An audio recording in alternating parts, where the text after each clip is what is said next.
Premier of Alberta Danielle Smith Yes. is highlighting the inequity involved in the choosing of the eastern provinces as favoritism. The Atlantic Canada has received this tax break, but none of the other provinces. And so she's calling it for what it is. So we have a clip of that to share with you.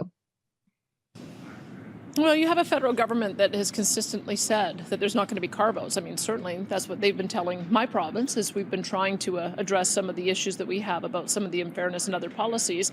But it does seem like they're prepared to do carve-outs when it's politically expedient for them. And that's not the way that we should be running the country. I think what everybody is concerned about is that if they are setting this precedent, that it's okay to have differential policy in an area that votes for Liberals, but not have the same policy elsewhere, then what else will it apply to? So I think this is part of the reason why you saw the premiers come together on this, is that if we're going to stick together on one thing, is that we want to be treated equally, we want to be treated fairly, and we want to be treated as partners in cooperative federalism, and the federal government isn't doing that.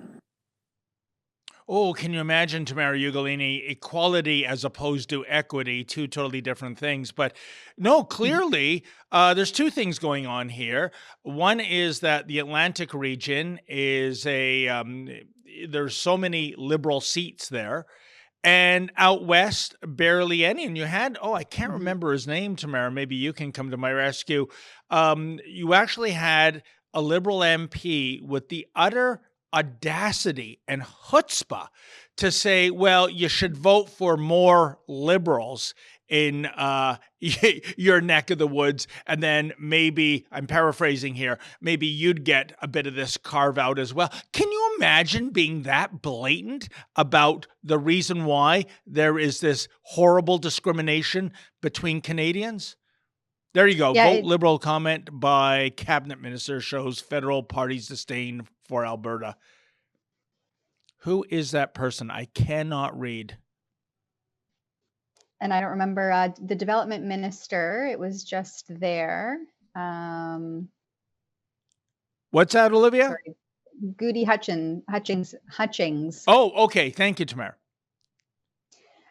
So yeah, I mean, it highlights the irony in how the Liberals run their platform. I mean, they're all about inclusivity, diversity, tolerance, equity, equality, all of those great words, until it comes time to actually tangibly implement these sorts of policies. And then it's obviously discrimination is the name of the game.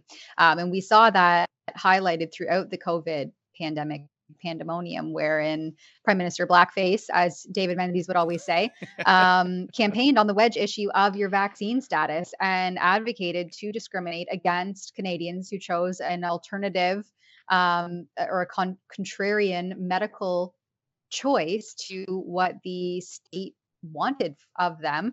And so they were deemed as these deadly super spreaders, and they were unable to travel, to fly, to board a plane, a train, cross borders, go into restaurants, movie theaters, et cetera, et cetera. And Trudeau backed that, and his party platform during that campaign, the snap election in 2021, quite literally had that as their platform.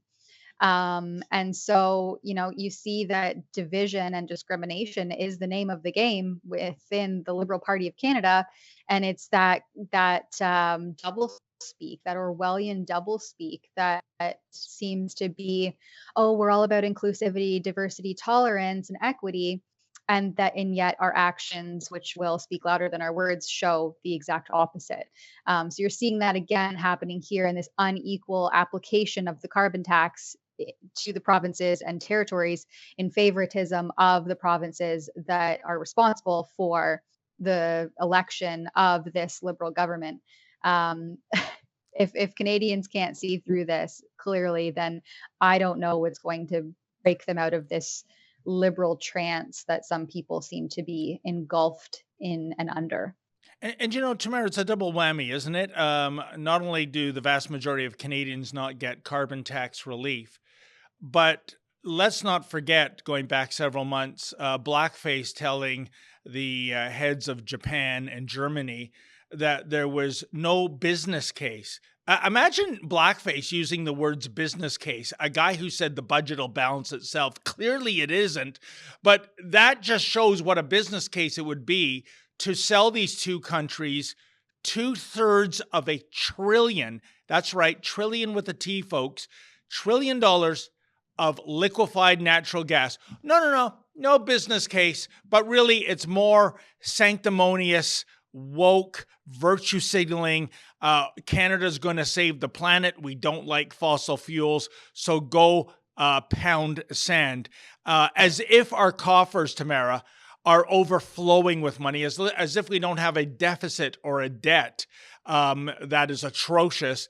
So it's on, I think, especially if you're a Western Canadian, the moves by this government are just off the charts egregious.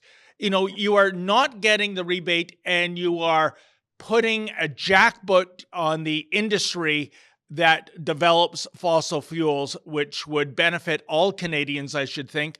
But Blackface, he'll have none of it. He knows best, especially when it comes to the climate. And he's got his jailbird environment minister.